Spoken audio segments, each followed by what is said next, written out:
Welcome to The Explainer. What we do here is pretty simple. We find compelling articles, essays, and research, and then we break them down into these focused visual explainers.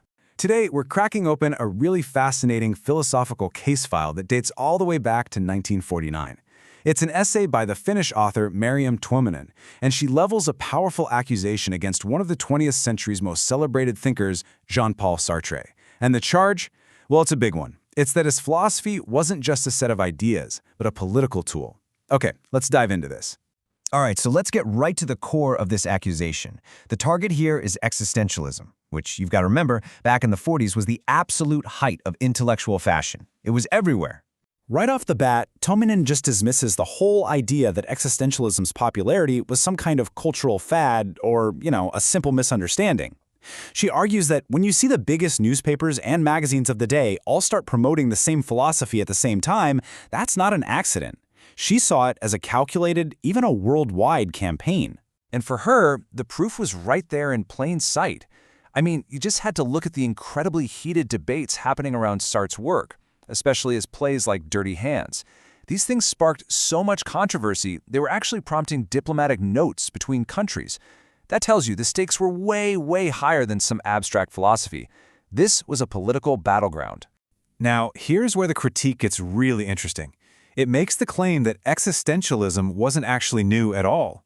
The essay argues it was just a rebranding, a rehash of a much older and, in its view, totally discredited philosophical tradition. So the essay basically draws a straight line through history.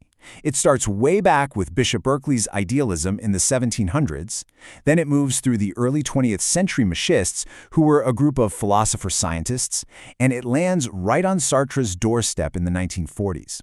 The core argument is simple. It's all the same basic philosophy, just dressed up in new, confusing language for each new era. And this all boils down to a really fundamental conflict.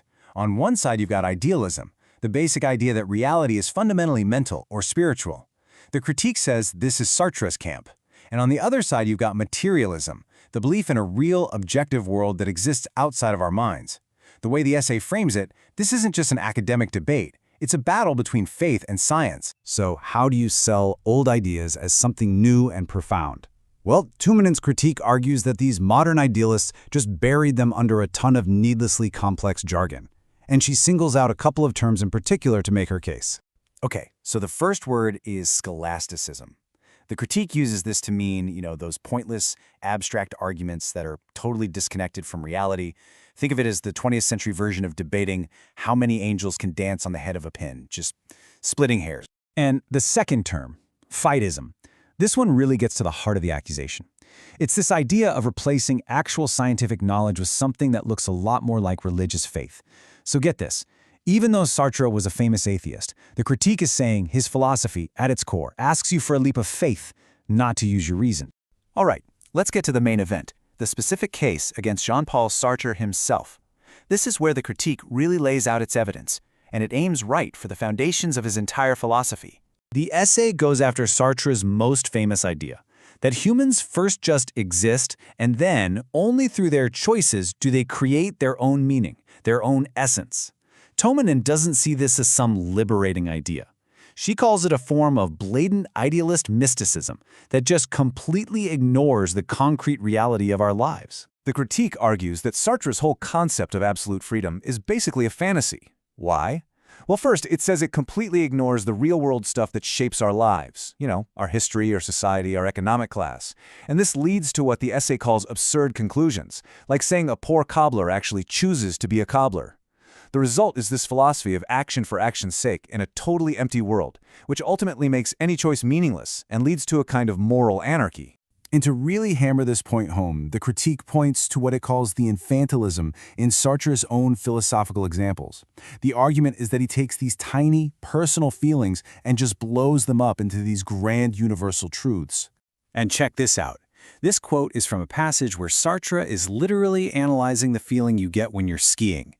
Tuominen presents this as Exhibit A for her case, a philosophy that takes a tiny, fleeting disappointment on the ski slopes and tries to inflate it into some profound statement about humanity's relationship with the material world. So, where does all this lead? What's the endgame here? The essay concludes that by cutting the individual off from society, from history, and from objective reality, Sartre's philosophy can only lead to one place: despair. It becomes this bleak meditation on nausea, emptiness, and a kind of morbid fascination with death on the pathological. And it's this bleak, despairing outcome that leads to the critique's most explosive final argument, the real political motive that it claims is hiding behind Sartre's entire philosophical project. Tuominen claims Sartre's philosophy was basically engineered to be a third road. It's clever, right? It's designed to look like a compromise, a way to attract intellectuals who are fed up with the status quo, but were also too scared to fully commit to a materialist worldview. But, the critique argues, this third road is a dead end. It ultimately just leads them away from any real progressive movement and pushes them right back into the arms of reactionary forces. And then, the critique drops this quote from Sartre, and it's a bombshell. It's presented as the ultimate proof. The logic is, if humans are totally free to define their own truth, then Sartre has to admit that if people choose fascism, well, then fascism becomes a truth of man. For Tuominen, hearing this was just a stunning admission. It was proof that a philosophy of absolute individual choice had no political compass and could even make room for the most destructive ideologies. So in the end, Tuominen's final analysis is this: existentialism isn't some philosophy of liberation. No, it's a counter-revolutionary weapon.